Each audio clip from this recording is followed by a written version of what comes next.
con mi querido Jesús. Buenas tardes, maestro, ¿cómo estás? ¿Cómo te va? ¿Qué tal, mi querido Manny? Muchas gracias por tus palabras, por tu presentación, y merecidos, por supuesto, cualquier comentario que hayan vertido, que no leí ninguno, pero no, inmerecidos completamente, y como siempre agradecido por tus palabras, querido, y honrado de platicar con el querido Ricardo Sevilla. Para que veas que uno está al pendiente, yo sí los leí, ahí sí te echaron porras, ahí en el buen Twitter, ya te los vamos a pasar para que veas que no son noticias falsas. Gracias, estimado Jesús. Maestro Ricardo Sevilla, muchas gracias por estar aquí con nosotros también. Bonito viernes, ¿cómo está? ¿Cómo le va, maestro?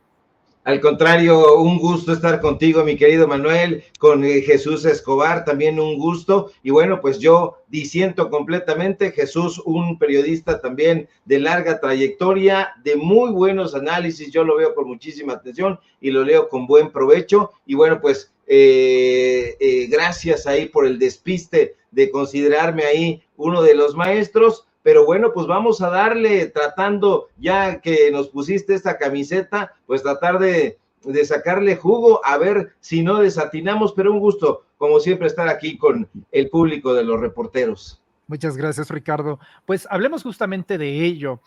Yo no podría dejar de pensar, Jesús Escobar, me parece un tema banal, un tema intrascendente, pero en estos momentos Televisa, ViX tiene sus realities, desde luego, muchas ocasiones para desviar la atención del público de esta reformulación de lo que antes era Big Brother, ¿no?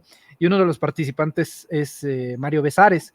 Y no pude dejar de pensar anoche qué pensará Mario Besares cuando salga de ahí y sepa que ya detuvieron al Mayo Zambada, sobre todo por este mítico videoclip en donde Televisa liberó un fragmento del programa de Paco Stanley, donde le mandaba en vivo saludos y abrazos afectuosos al Mayo Zambada, en donde se acerca el propio Mario Besares y demás. Entonces, nada más como saque de partida, Jesús Escobar, ¿qué representa? ¿Quién es? ¿Cuál es la importancia de este señor que para las nuevas generaciones incluidas no supo o no sabe lo importante en el sector criminal que fue durante décadas en México, Jesús? Mira, yo creo que la historia del Mayo Zambada depende de qué visión le queramos dar. ¿A qué me refiero con esto? Ismael El Mayo Zambada efectivamente es un narco que tiene muchos años operando en nuestro país.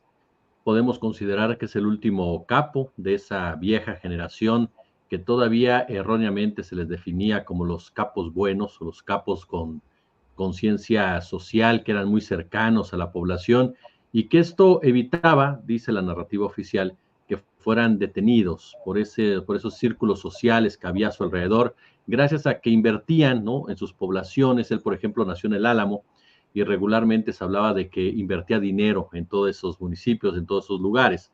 Un hombre que estuvo muy cerca, por supuesto, en su momento, desde Amado Carrillo Fuentes, con el cual trabajó directamente, con el propio Joaquín El Chapo Guzmán, pero que forma parte de esta novela que ha sido escrita de manera oficial por el Estado norteamericano y por el Estado mexicano en sus diferentes etapas, en donde nos presentan a un narcotraficante que resulta ser el más peligroso del mundo, el más malo de los malandros, un personaje que es capaz de erosionar un Estado, que es capaz de corromper a los impolutos miembros de las Fuerzas Armadas de ambos países, de las agencias de inteligencia, de la clase política, de la clase económica, y que de la nada, de cero, forma un imperio criminal. Claro, como todos los capos de esta novela, el Mayo Zambada también es pobre en su origen. Y es claro que tiene que ser pobre, porque hay que criminalizar la pobreza con esta narrativa que surge de la guerra en contra del narcotráfico, guerra por parte de los Estados Unidos. Ismael Mayo Zambada es, sí, si lo queremos ver así, un personaje importante en el mundo del narcotráfico, pero que no deja de ser otra pieza en el ajedrez que mueven las agencias norteamericanas. Porque basta recordar que Oman y que Ricardo, que con él todos, absolutamente todos los capos que nos han contado han caído o están en la cárcel. Y sin embargo, el negocio sigue exactamente igual. El negocio continúa funcionando, el negocio continúa operando, el negocio continúa generando millones y millones y millones y millones y millones y millones de dólares por la simple y sencilla razón de que el dueño del negocio no puede ser detenido, porque el dueño del negocio es el mismo que persigue a los demás.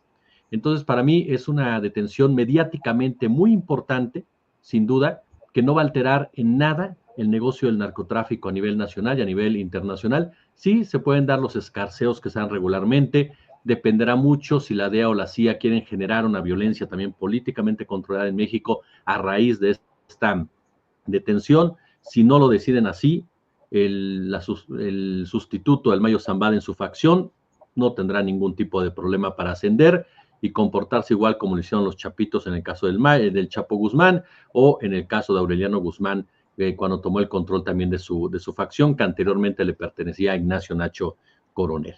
Entonces estamos ante un hecho que desde mi punto de vista, si ustedes me lo permiten, es un hecho para el cual el gobierno norteamericano trabajó perfectamente en una temporada electoral. El gobierno norteamericano que necesitaba un trofeo. ¿Para qué? Para de entrada arrebatarle el discurso a Donald Trump. No olvidemos que Donald Trump ha sido muy crítico del gobierno de Joe Biden. Lo ha acusado de ser sumamente débil con los cárteles mexicanos en el combate al fentanilo. El combate al fentanilo, que hay que decirlo, la crisis de fentanilo no la provocaron los chapitos, y no estoy defendiendo a ningún narco, la provocó la industria farmacéutica de los Estados Unidos. Ellos crearon ese nicho de adictos, como ha sucedido históricamente. Y ahora estaban un trofeo, y ese trofeo es Ismael El Mayo Zambada. Y con ese trofeo podemos decir que sale beneficiada Kamala Harris, se fortalece el gobierno de Joe Biden frente a la mirada del votante norteamericano, que por supuesto, si tú le dices al votante, acabo de agarrar al narco más importante en la historia de México, responsable del cártel que mete grandes cantidades de fentanilo a nuestro país, aun cuando la mayoría del fentanilo llega por Alaska y entra por Canadá, pues obviamente que el votante norteamericano se va a sentir impulsado a ello. Para mí la detención de Ismael El Mayo Zambada es como cuando murió Pablo Escobar, es como cuando detuvieron al Chapo Guzmán, es cuando presuntamente murió Amado Carrillo. Hay que detener al narcotraficante, pero no el narcotráfico, porque hay que seguir girando la rueda, ¿no?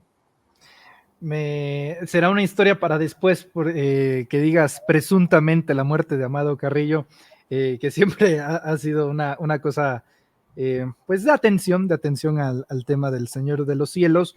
Ricardo Sevilla, uno está chamaco, pero todavía se está quitando un poco la placenta, ¿no? de este mundo periodístico, pero sé que hay hubo un asunto fuerte con una polémica entrevista que le hizo en su momento Julio Scherer, el fundador de Proceso, justamente al Mayo Zambada, que de hecho está siendo bastante retomada esa legendaria portada de si a mí me arrestan o me matan, no cambia nada, ¿no? Y tengo entendido que hasta se le criticó bastante fuerte a Julio Scherer por esa entrevista, a lo que suelta una de sus frases más recordadas, ¿no? Si el diablo me invita al infierno para entrevistarlo, yo voy, ¿no? Entonces, también ha sido, por lo menos en el mundo periodístico, un personaje de interés, el Mayo Zambada, con los cuales muchos, Ricardo, han hecho nombre gracias a este tipo de personajes hoy en el mundo mediático.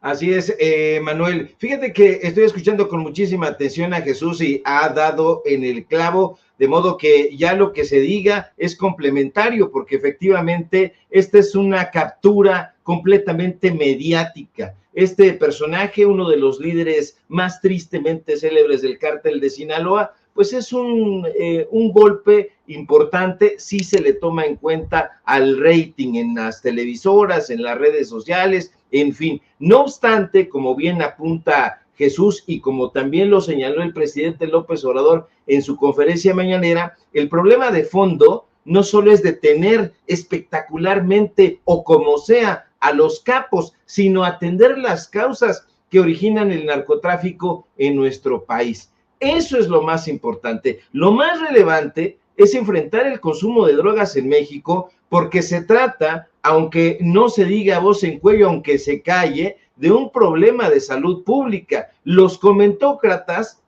que son muy dados, tú lo sabes, a arrojarse en los brazos de la especulación, barruntan que la detención del Mayo Zambada podría deberse a un acuerdo entre el gobierno mexicano, ahí tras bambalinas con el gobierno estadounidense, o bien a las labores de inteligencia del gobierno estadounidense, porque le escatiman todo al gobierno que encabeza Andrés Manuel López Obrador. Pero esas son, insisto, especulaciones, elucubraciones que los imaginativos desbordados allá en la derecha, pues se ejercitan siempre en las rodillas. Pero independientemente de cómo haya ocurrido esta detención, lo que debe hacerse es que las autoridades aprovechen esta oportunidad muy importante, hay que decirlo, para desmantelar la estructura del cártel de Sinaloa y de otros grupos delictivos, tratando de cortar sus fuentes de financiamiento. Eso se tiene que hacer sí o sí, porque como bien apunta Jesús, pues resulta que el que los tiene que atrapar, los meter en la cárcel, pues es el que trabaja con ellos, es el jefe. Pero esto, atrapar a los capos auténticos es muy difícil y no sucede de un día para otro. Se necesita de tiempo y muchísimo esfuerzo real para que las cosas vayan caminando en esa orientación. El narcotráfico en nuestro país no va a terminar con la detención de un narcotraficante, por muy capo que sea, porque a esta hora tenga usted toda la certeza de que ya hay un nuevo personaje dando las órdenes al frente del cártel de Sinaloa, y si no, hay un encargado. Así funcionan las cosas. Pero más allá de todo esto, Manuel, es fundamental que México implemente urgentemente una serie de estrategias integrales que aborden las raíces del problema. ¿Y dónde está la raíz del problema? Se lo comentaba yo a Vicente Serrano de una manera quizá muy temperamental en la mañana. Se encuentra en la pobreza, en la falta de oportunidades y desde luego en el propio consumo de drogas que no se está atendiendo de manera adecuada. Ahí está el meollo del asunto, en la formación educativa, en los valores de la sociedad. Si no se abordan esos temas, la detención de Ismael El Mayo Zambada quedará en lo anecdótico, como en su momento quedó en lo anecdótico la detención de Miguel Ángel Félix Gallardo, la detención de Joaquín El Chapo Guzmán, la detención de Héctor Beltrán Leiva, de Miguel Ángel Treviño, el famoso ese Z40, un sujeto miserable que se decía, por cierto, que quemaba vivas a sus víctimas. En fin, estos arrestos, si no se va a fondo, Manuel, Jesús, continuarán llevándose a cabo. Ayer se arrestó a Ociel Cárdenas, hace rato no hace mucho a Genaro García Luna, hoy se detiene a el Mayo Zambada, pero si no se va a fondo, insisto, únicamente seguirán cambiando los nombres de los capos arrestados. Lo que se necesita es una solución de fondo, lo que se necesita es atacar las causas, enfrentar y cortar de raíz el problema del narcotráfico. Insisto, esto es una tarea que se tiene que llevar de manera sincera y es una tarea a largo plazo. Solo de esa manera se va a reducir la violencia, se va a contrarrestar poco a poco el crimen organizado, porque como bien apunta Jesús, y ya lo estoy glosando demasiado, pues bueno, el negocio sigue viento en popa. Entonces hay que reconocer que los narcos forman parte de nuestra sociedad. Hay una cultura del narcotráfico que se expone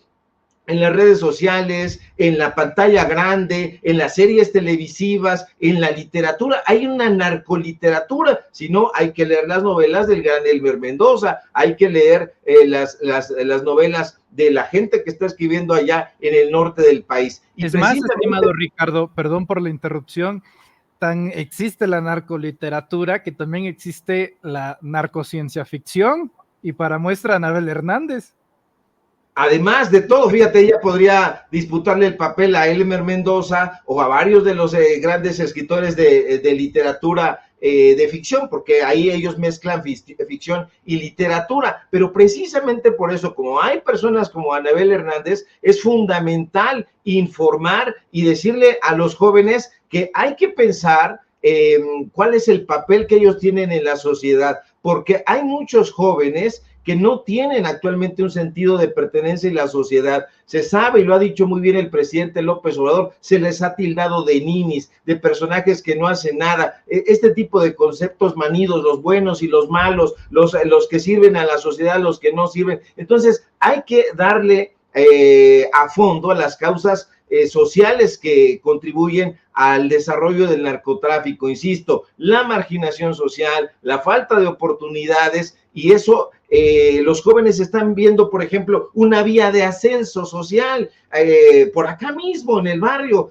Todos los días hay jóvenes con espíritu novelero que están adoptando esa romantización del narcotráfico. Entonces, fíjate, ya me extendí, perdón, ya he sido demasiado luengo, pero creo que ya ni hablamos de la entrevista que le hizo Julio Scherer García a este narcotraficante, pero mira, yo creo que sí se necesita escuchar bien al presidente López Obrador en ese tema y en muchos otros, pero él reprochaba en la conferencia mañanera del día de hoy que no se está entendiendo eso, y las causas sociales, esta desinformación, esta falta de ataque a ese tipo de desmantelamiento, pues únicamente está alimentando el negocio próspero del narcotráfico, la crisis de valores, el facilismo de una sociedad que ha naturalizado el enriquecimiento ilícito, el consumo de drogas como forma de éxito y felicidad. Vea usted las series y entonces la mayoría de los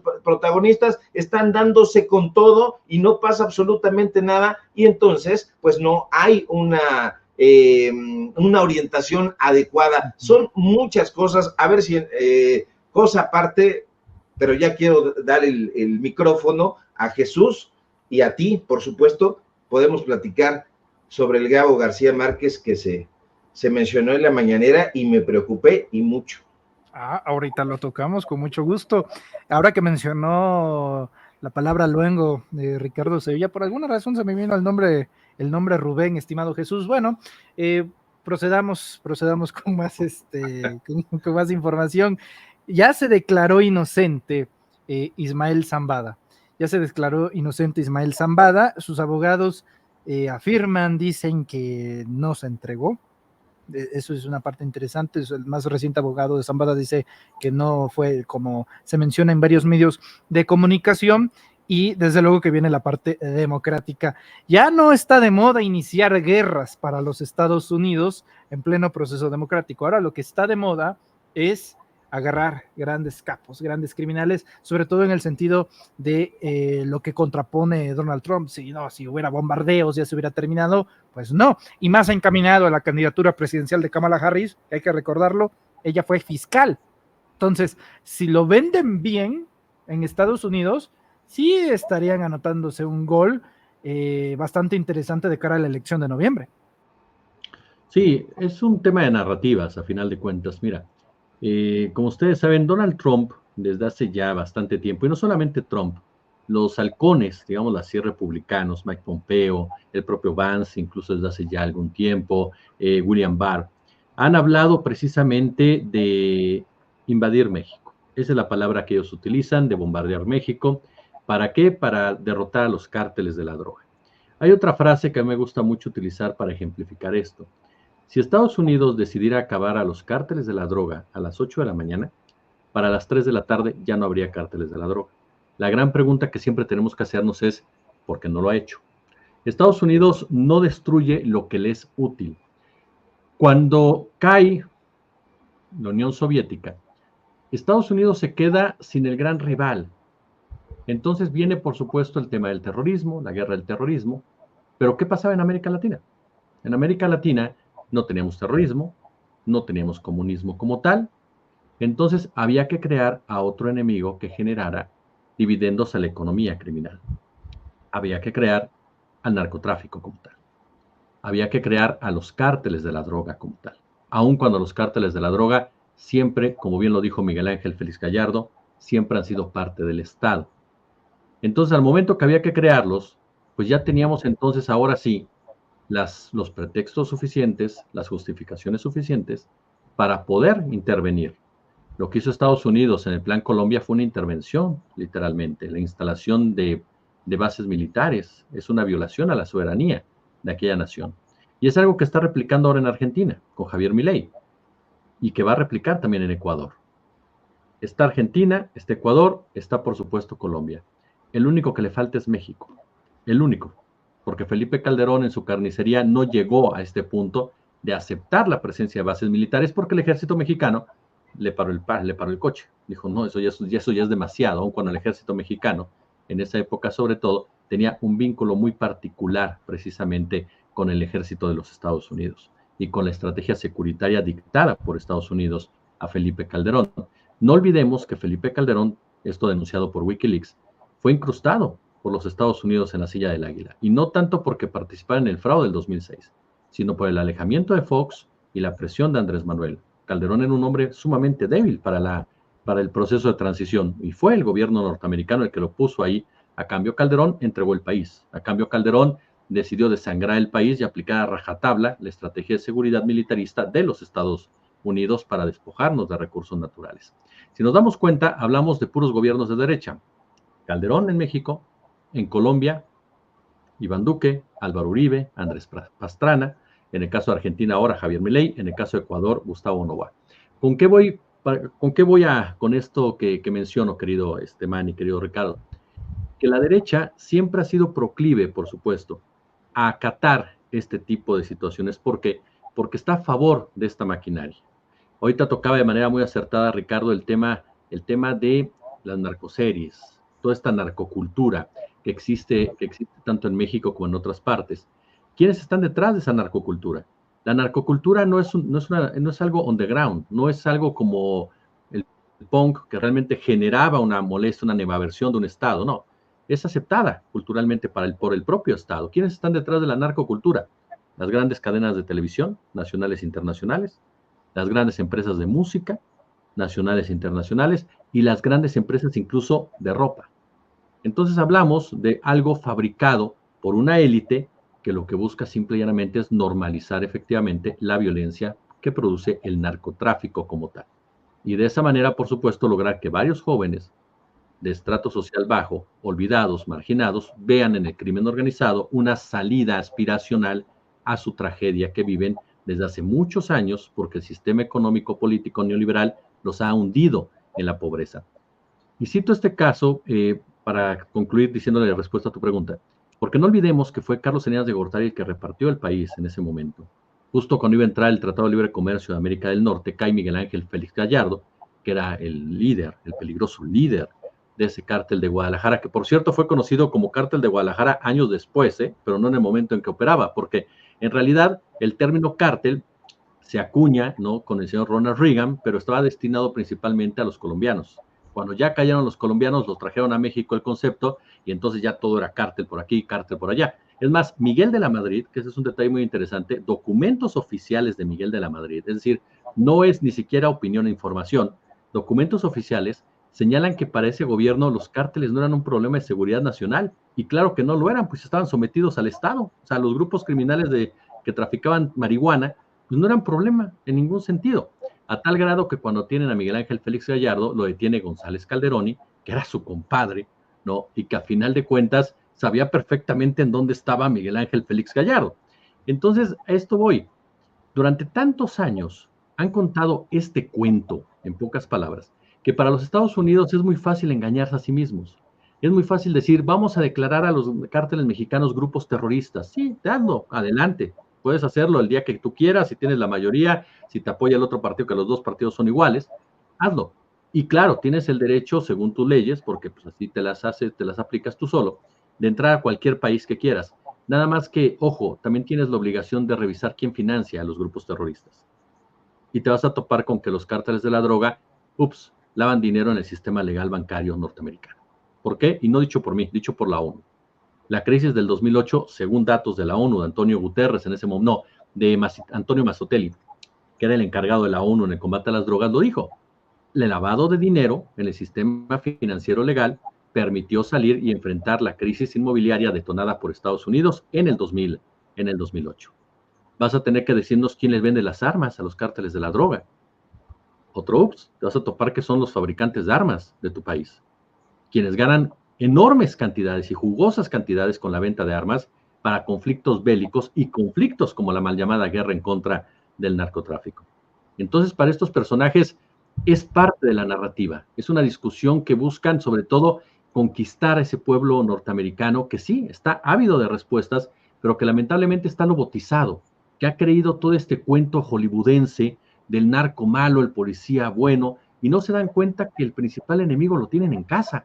Es su propio gobierno el que inició una mal llamada guerra en contra de las drogas para una forma de control social. El mejor ejemplo se da precisamente desde Richard Nixon.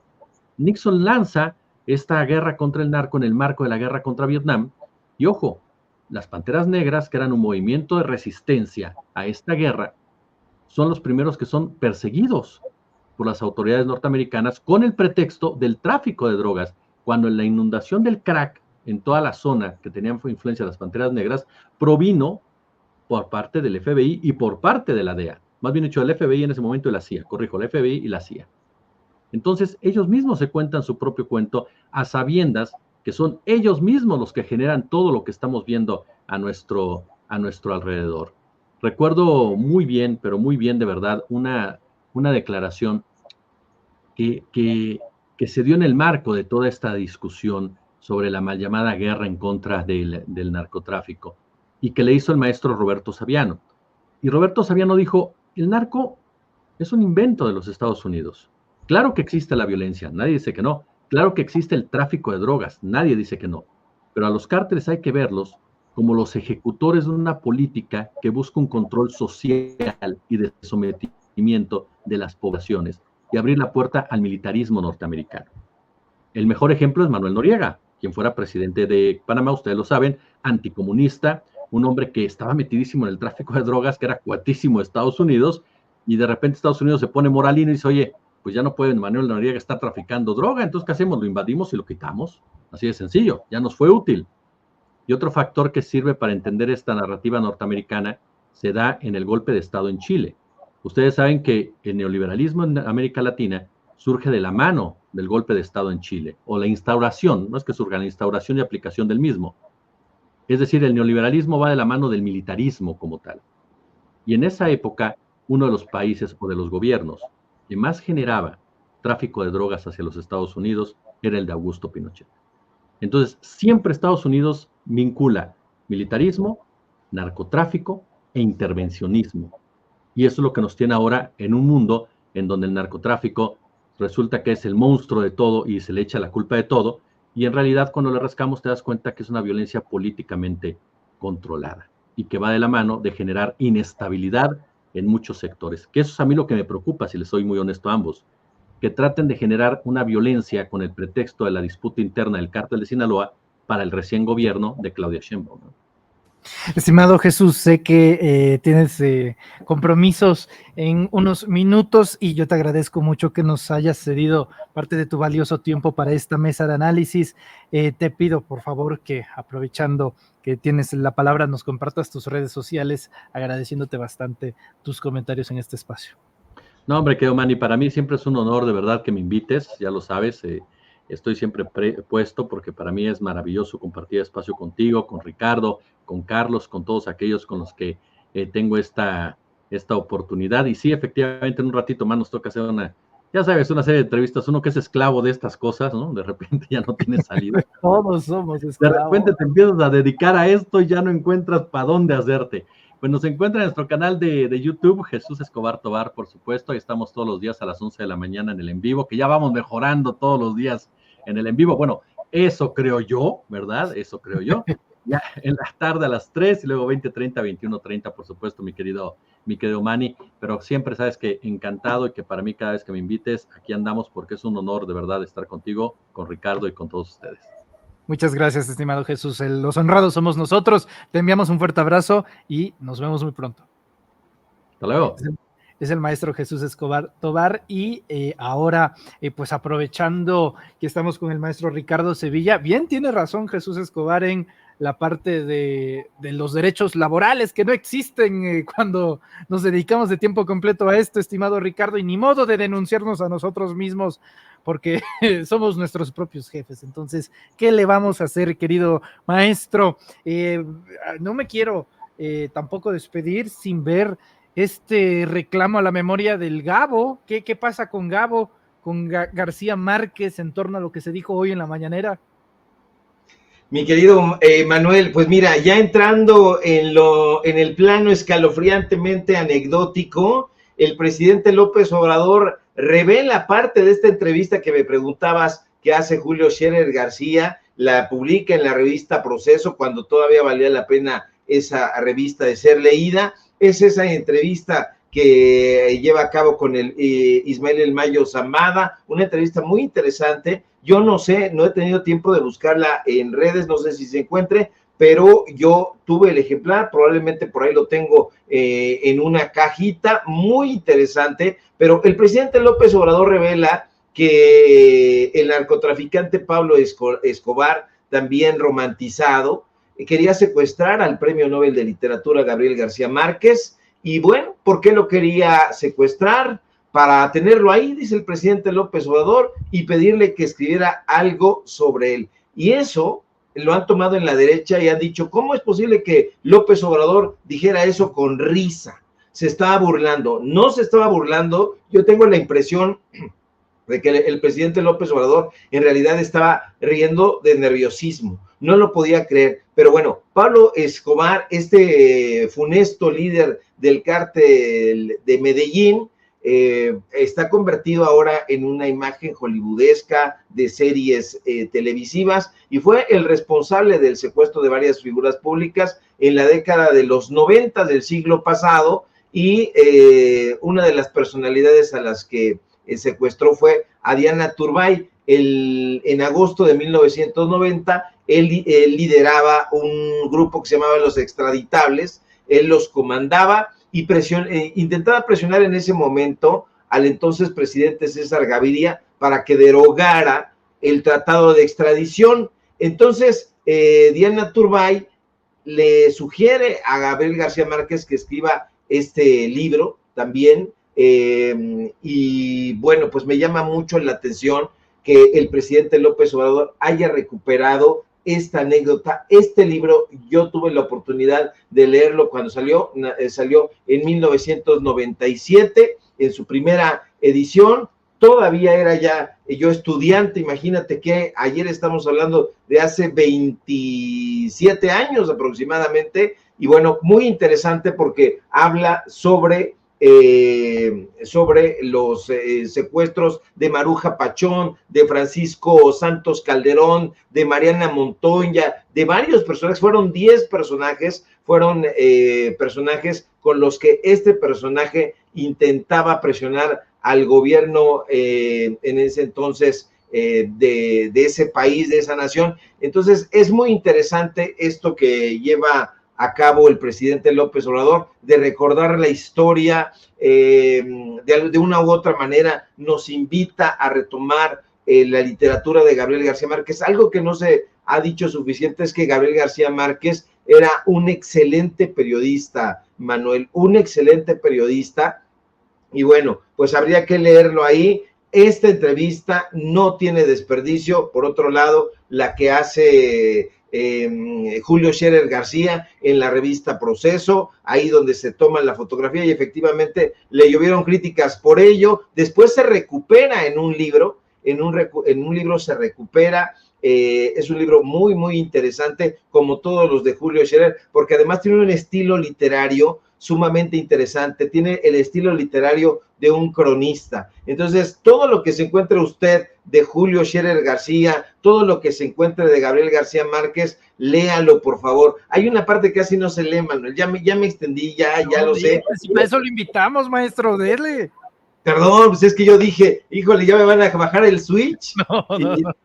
Y merecidamente, porque ya cuando me aviento en los rollos es difícil pararme, pero ya lo voy a terminar. Hay una serie de libros de Gabriel García Márquez que son las crónicas periodísticas. Son 1, 2, 3, 4, 5 volúmenes de las crónicas de Gabriel García Márquez, y si usted le echa un ojito por ahí, híjole, se va a llevar un deleite. Yo creo que muchos de los nuevos periodistas y de los viejos, como esos mequetrefes, López Dóriga, Loret y toda esta gente, lo deberían de leer con provecho. No leen, no les da tiempo, andan a las carreras porque andan cobrando por aquí, cobrando por allá el chayote, pero deberían de leerlo si se van a dedicar al noble oficio del periodismo. Así que ya me aventé reseña literaria, mi querido Manuel, ya me aventé reseña periodística, y yo te agradezco muchísimo que me invites, porque la verdad es que lo gozo mucho, independientemente de que ya vi que, mire, me está dando el sol, aquí tengo una ventanita. No, pues a mí también, es que pues los dos transmitimos desde Coyoacán. No, hombre, yo no, yo transmito, mi querido Manuel, desde el oriente de la Ciudad de México, por acá por rumbos de Ixtacalco, la Casa de la Sal. Ah, muy bien, muy bien.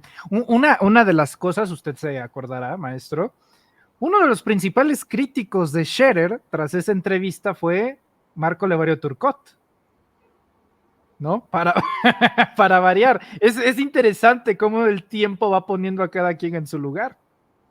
Sí, bueno, mira, Marco Levario, que me tiene tanto odio y me dedica tantos videos y tantas diatribas y hasta parte de un librito, yo no sé por qué me odia tanto, bueno, no sé por qué, pero sí entiendo, porque ese personaje aspiraba a entrar a trabajar a Letras Libres, aspiraba a entrar a trabajar con Enrique Krause y andaba cargándole la maleta para todos lados. Entonces un día Enrique Krause me llama que trabaje con él, y yo, pues como no tenía chamba en ese momento, entré a trabajar con Enrique Krause, escribo cosas con él, publico en la revista Letras Libres. Nunca invitaron a Marco Levario y se resintió desde ese momento conmigo, porque yo sin cargar maletas ni nada, pues simple y sencillamente pues entré a trabajar con él, luego lo mandé a la goma, lo exhibí, hice de todo porque me pareció un personaje repugnante.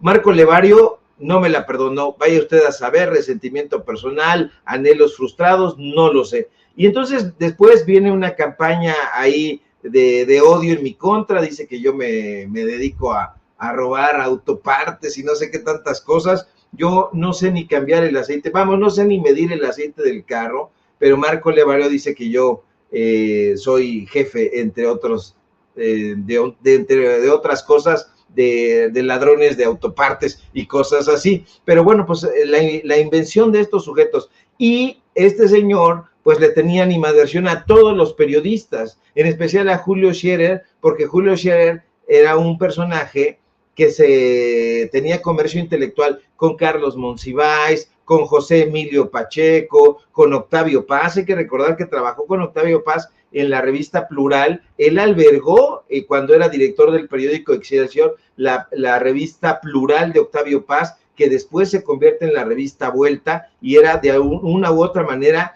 el jefe de Octavio Paz. Entonces le tenía una animadversión terrible a Julio Scherer, y cuando hace esta entrevista, pues se le va a la yugular. Entrevistas no hace Marco Levario.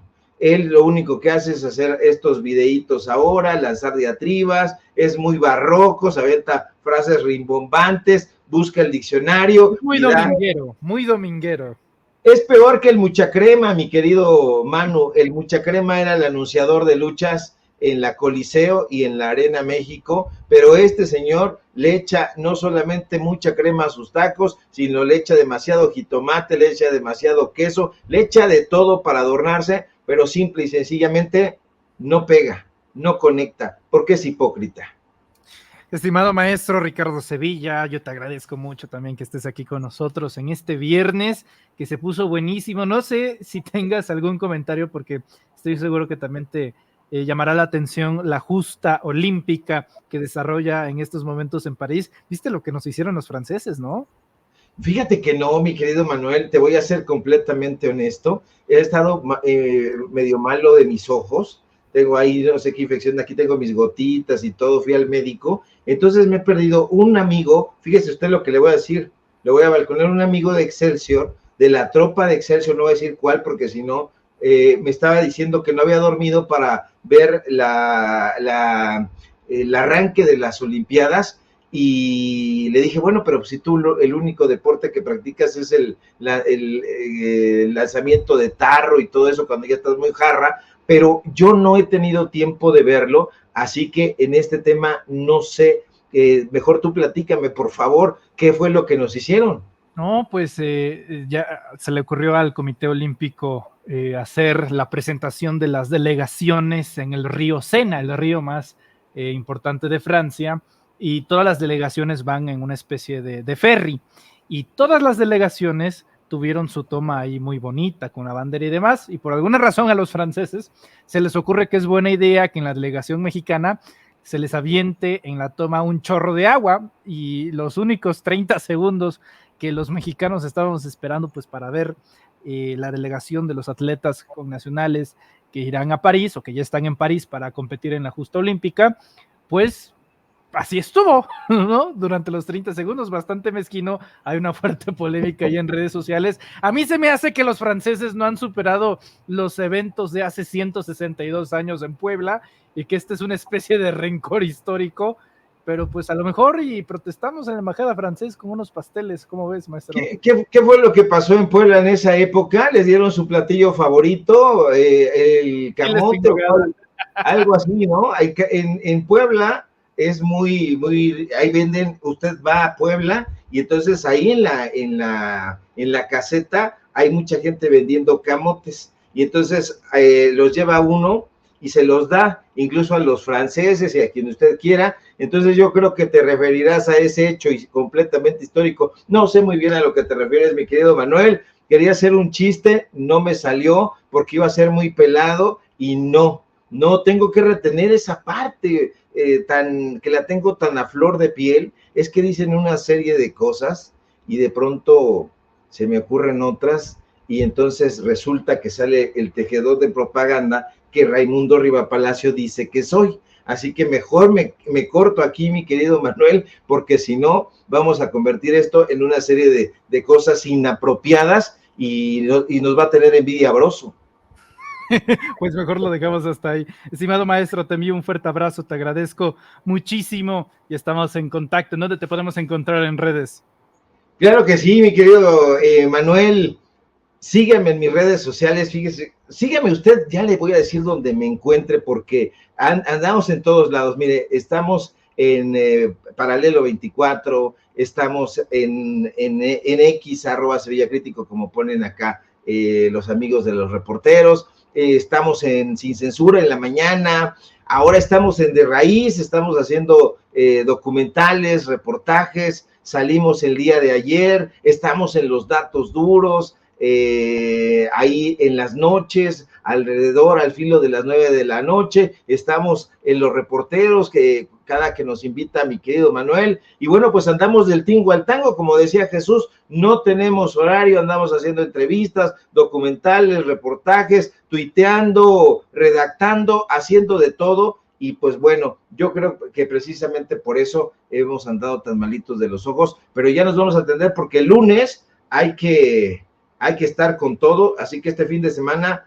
puras gotitas y para estar muy bien, mi querido Manuel. Te agradezco como siempre la deferencia, un gusto platicar contigo, estoy muy emocionado porque veo tu trabajo súper destacado y yo lo advertía, eres un excelente comunicador, un periodista que se está tomando las cosas en serio, veo a mucha gente de tu generación yéndose tras el falso canto de las sirenas, pero te veo a ti muy centrado, muy, muy orgulloso de ser tu amigo, porque hay, como diría López Obrador, relevo generacional. Te mando un fuerte abrazo, Manuel.